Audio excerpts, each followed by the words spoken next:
Hey everyone, my name is Trent Kelly, and this is my first attempt at D208 predictive modeling. And to start out, we're going to restart and run all cells just to show that the code does work. Let's zoom up to the top while everything is loading in. So starting out, we have our table of contents, what we're going to go over. I trust you can read what the table of contents. This is just pulled directly from the rubric. What I do want to focus on is a demonstration. So going to be going over the identificational version of the programming environment. So the programming environment is Jupyter notebooks, comparison of the initial multiple linear regression model versus a reduced model, and interpretation of the coefficients of the reduced model. I'm not sure if that's the only things I have to demonstrate, but I'm just going to go over everything as quickly as I can just to make sure. So the research question, what specifically I'm looking at is just what relationship exists between certain variables and the number of total charges. So the total charges are going to be the Y variable, and the data set we're using is the medical raw data set. The goal of my analysis is to further understand the variables that correlate to higher total charges. These summarization of the four assumptions of a multiple linear regression model. These are pulled directly from Statology, and I trust you can read those, but the one I do want to point out is homoscedasticity. The residuals have constant variance at every level of X. So this is versus heteroscedasticity. So with heteroscedasticity, when you have your y-axis, your errors are going to be kind of blowing out from your y line, and homoscedatic should be right in line without a lot of errors going out. I'm using Python. That's what I have all of my experience in. I do like that it's syntactically clear and debugging is easy. It's easy to type, easy to interpret. Explain why multiple linear regression is an appropriate technique to use for analyzing a research question. So basically, a linear regression model, where it shines is it does not tell you anything about causation, but what it does tell you is correlative relationships in a good fit test between variables. And so since we are looking at a y variable or total charges and several independent variables, x variables, this model is appropriate because that's, in my opinion, what linear regression is designed for, is to test the fit of variables and their relationships. I described data cleaning. So largely, we're using things from D206. However, I do want to point out something just as mainly practice.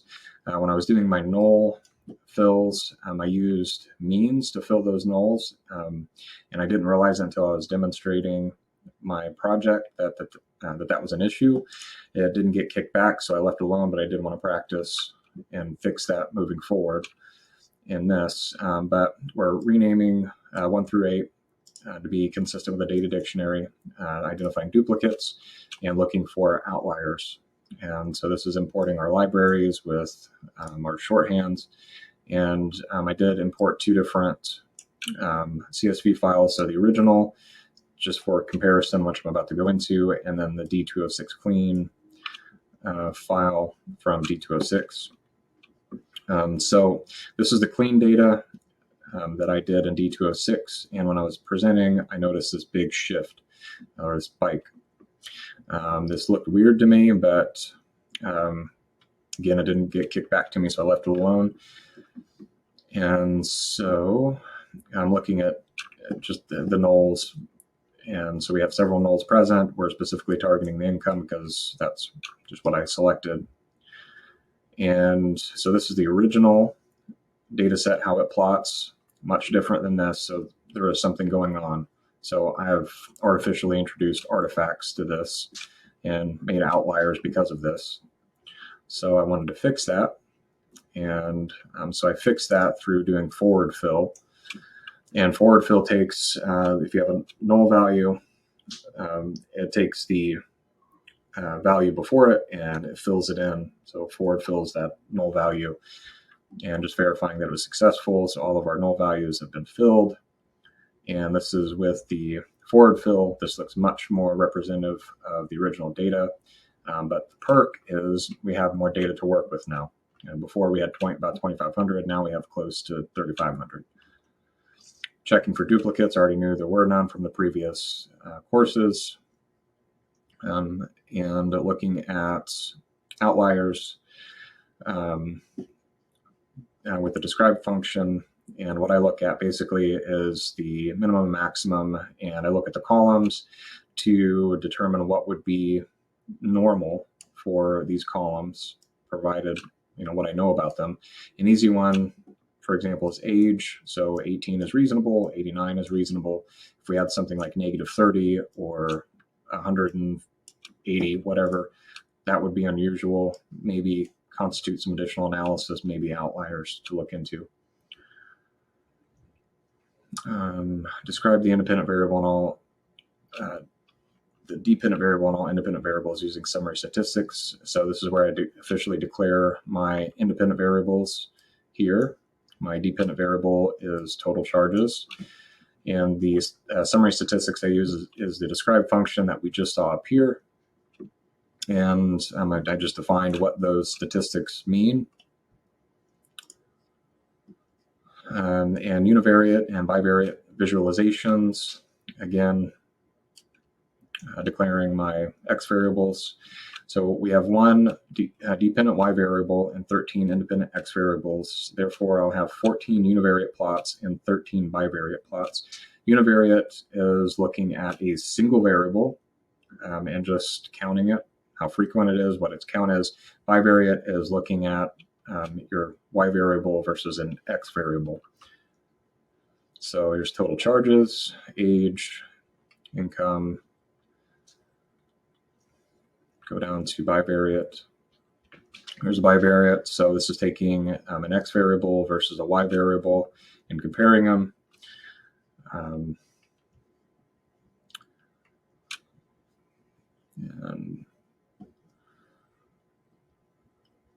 let's see,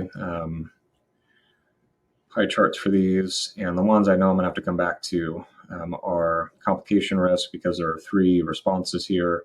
And then we have services, which we have 4 responses. So that's going to pose a problem when we start modeling. Describe data transformation goals that align with research question. I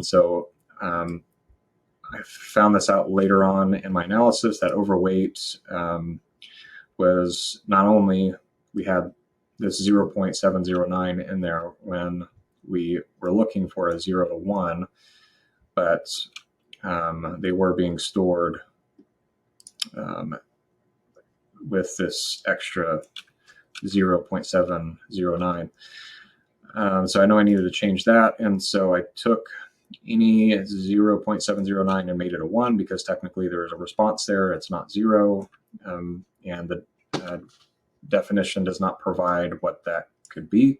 So I just made it a 1. You could probably go either or. Since we didn't know, you could make it a 0, but just a judgment call.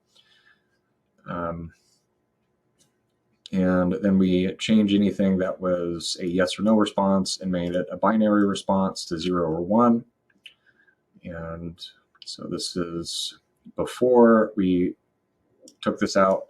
I just wanted to see if there was a statistical difference, which there should be if we change that number. So 0.709 is our mean. And then once we've changed it, we have a statistical difference. So something happened, so we've changed it. And this is the code to change that. So we're changing that and making it a 1. And then converting yes to no, or converting yes and no to 1 and 0, a binary form. And then I didn't realize this until after we started doing some analysis, but the overweight, even though some of these others are being stored as float 64, this is also float 64, but it was coming in 0.0, 1.0, etc. So I wanted to change it to 0 and 1. So just changing the float 64 to an integer type, so we just get 0s and 1s, and then just verifying that that's what we got, which we were successful. the CSV file. This will be exported. Construct an initial multiple linear regression model from all independent variables. So this is using all of the variables. And I had to do some one-hot encoding because of the complication risk and services. But I just put all of the categorical variables in here. It shouldn't matter because these are binary, whereas services and complication risk, they will have unique values present. So it should, if Get Dummies is doing what it should be doing, it should split those out and leave the others alone. And so it's taking those, and then my quantitative data, I'm just making a new data frame so I can put my dummy variables and categorical variables and with my quantitative variables to look at in the model. When I print this data frame out, I notice that everything, it's not dropping, it's not respecting the K1 rule, it's not dropping it, which what I believe is the case is that you can set this to true or false, and I think by default it sets it to false because it did not drop one of these. So I just did it manually, and because after thinking it through, I'd already coded everything and didn't want to go back through and mess with it, so I just manually dropped it. So here's the code showing that I manually dropped one of those dummy variables. So I dropped complication risk high and services MRI from the model to respect K1. And so this is showing our Y as our total discharge X and our X variables and our model and fitting our model. And so this is without y-intercept. So we'll see it down here in the next. So this is with y-intercept, and this is our y-intercept, our constant. Justify a statistical-based feature selection. So my feature selection is the backward stepwise elimination, whereas I'm looking specifically at p-values for their significance. And according to Dr. Middleton, what I'm looking for is a p-value of less or equal to 0.05. Anything above that can be dropped from the model, and we're going to be doing this iteratively. So we're going to drop something, rerun the model, drop something, rerun the model. Provide a reduced linear regression model that follows a feature selection. So starting out, stroke 0.143. So we identified the stroke. P-value here is 0.143. That's over the 0.05. So that needs to be dropped. So it's dropping that. And then we look at our p-value, see if that has any correlative changes to any of the other variables. And if nothing is below the 0.05, we will continue down sequentially and just start dropping them. And each time we drop something, we look at the p-value, see if there's been any change in the p-value that may alter our selection decision. Keep going, keep going, keep going. And then we are left with our final reduced model. And that leaves us with our p-value. Everything is below 0.05. So this is our final reduced model. Explain your data analysis process by comparing the initial multiple linear regression model and reduced model. Looking at, just want to make sure we're still recording.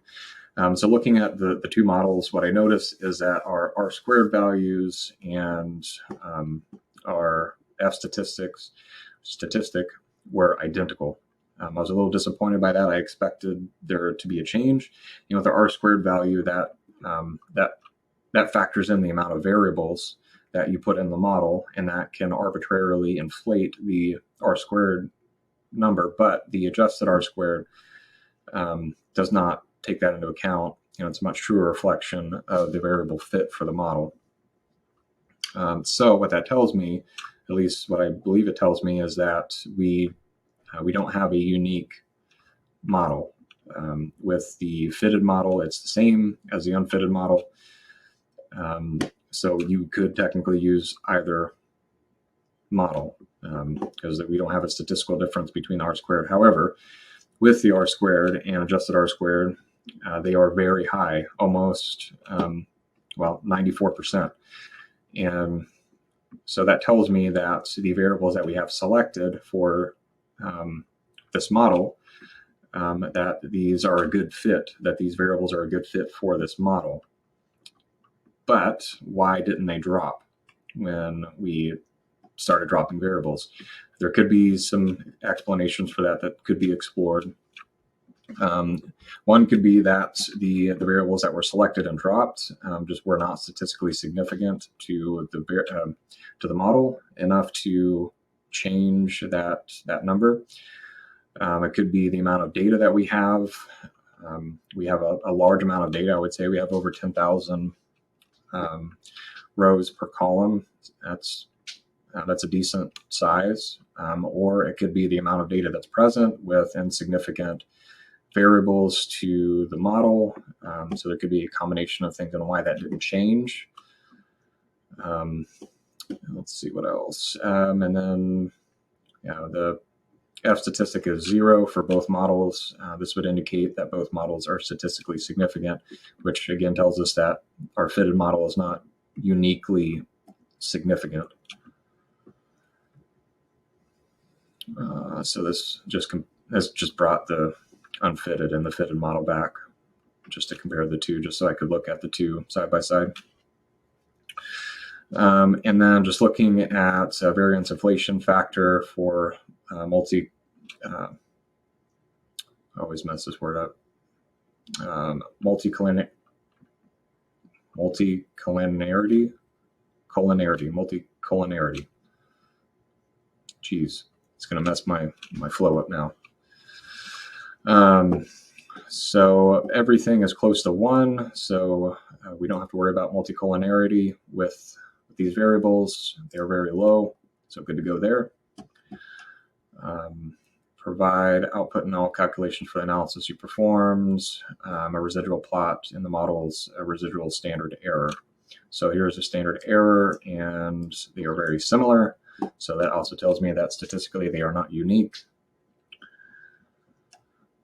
And that our fitted model is not superior in providing correlative relationships with our variables. All right. Now, let's see. So this is just going to be so we can plot these out. I just made a new data frame, adding total charge.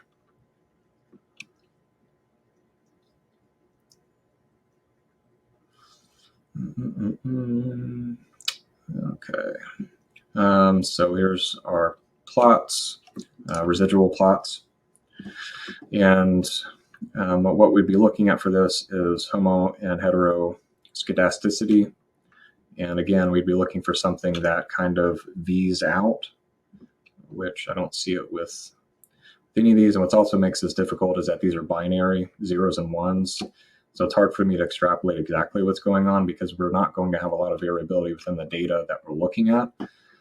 So to me, these don't really tell me a whole lot, if I'm honest. So we've got regression models for all of the reduced variables. And so here's one that we can kind of take a look at. And I would say that this, with these two, they kind of fan out and maybe heteroskedastic. They don't follow like a perfect line that I would expect. This one, you can kind of see how it V's out. So I would say that these potentially could be heteroskedastic. Provide error-free executable code that will be attached. Summarize findings. So this is the equation for the reduced model. An interpretation of the coefficients of the reduced model. So we'll go through all of these real quick. So the complication risk, negative 395, So as the complication risks decrease, the total charges are expected to decrease by 395 for every unit of change in the total charges. Complication risk, negative 430, same thing, since it's a negative value. As the complications risk decrease, the total charges are expected to decrease by 430 for every unit of change in the total charges. And so those make sense, right? So as the complication risk lower, that's going to decrease our total charges. That makes sense practically. And then with arthritis, we have 79. As arthritis increases, it's expected that the total charges will increase by 79.75 for every unit of change in the total charges. Diabetes, same thing. As diabetes increases, it is expected that the total charges will increase by 108 for every unit of change total charges. Same thing for hyperlipidemia. It is expected that the total charges will increase by 132 for every unit of change in the total charges. Back pain, same thing. Vitamin D, same thing. Initial days, same thing, because these are all positive values, so it's going to do the same. The only time it's going to be converse is when we have negative values, and it's going to do the opposite. Our constant, we can't look at it this way, even though that it's a negative. This just tells us when all predictor variables are 0, then the total charges response variable will be negative 380, 39, 664. The statistical and practical significance of the reduced model. So statistically speaking, we have the R squared and adjusted R squared. They're very high, almost 100%. So that would indicate a significance between the model and the variables used. However, I don't believe that the fitted model is significant because we don't have large shifts with the standard deviation in R squared values. And the probability statistic is also 0 for both models. So this indicates that, yes, we have strong correlation between the variables, but even when we went through our variable reduction, we didn't have a change in R squared or even that adjusted R squared. So I question the statistical significance of the model itself. It's certainly not unique. Practically, and when we look at the coefficients, I would say, yeah, there's something there. So when we look at complication risk and medium, like I said, if these decrease, then I would expect the total charge to decrease as well. And as somebody has arthritis or diabetes or hyperlipidemia, as those rise, I would also expect the total charges to rise. The only one that doesn't make sense is the vitamin D levels, unless we're approaching like a toxicity point where it's creating health concerns for that patient. That doesn't really make sense. Initial days, the longer you spend in the hospital, yeah, I would expect the total charges to increase. So practically, I would say that the model makes sense. And the example I use is, if somebody walks into an ER clinic with an infected toe, provided they're not septic, they're likely to have a lower bill than somebody that has like a fractured arm presenting to an emergency clinic. The limitations of the data analysis. So regression models may be sensitive to outliers, and with the selected variables, it is difficult to determine the methodologies of how the data was actually collected. So what I mean by that is I don't know how they collected this data. Was it a blind data collection? Did they ask people as they were walking out the door? Did they walk into the arthritis wing or the diabetes or diabetic wing of the hospital and start asking people these questions? Because when we look at these models, it is the bigger picture. It's not just about looking at the model, looking at the variables, looking at coefficients, looking at our R squared values. It's looking at the whole picture to understand the importance of the data we have, the predictions we can make, and the correlations we can make. So I would really like to understand more about how the data was collected. So the model, it simply tells us correlative relationships with the variables we have selected. It does not tell us causation. That's very important to understand with the regression model. So my recommendation would be, so even though that our fitted model was not unique, I think with what we have when looking at the coefficients, that there's something there. I would say intuitively we can look at that and say, okay, yeah, that makes sense with everything, with complication risk and arthritis, and yeah, I would expect that to matter. But again, it's vitally important to look at the big picture of model metrics. We need to ask more questions, pull more things into our analysis. And so what I would recommend doing, since we really didn't have any correlative changes with the R-squared values, I would potentially look at retooling the X variables, pulling in some different variables to see if we can make that R-squared value change, and get a more unique model. Maybe ask the questions a little differently to pull in more variables, different variables. And then again, I would really like to understand what the methodology was for collection of the data. And so we have the demonstration. So we've identified the version of the programming environment. We've compared the initial and reduced linear regression and interpreted the coefficients of the reduced model. Here are my sources. One thing I do want to note is everything below this cell and is not part of the project. These are my notes and tests that I ran. I would really like to keep these in this notebook. If it is unacceptable, I will remove them, but I wanted to keep everything in this notebook. So when I look back on it, if I need them, for a professional task or whatever, I have everything in this, and I don't have several notebooks. All this stuff is just going over like different tests that I was playing with, my notes from data camp when I was studying for everything and getting a handle on what I needed to be doing. So let me know if I need to remove these, but I would appreciate it if I could keep them in, so I can keep all of this information in one place for future use. But thank you very much for your time, and I hope you have a good day.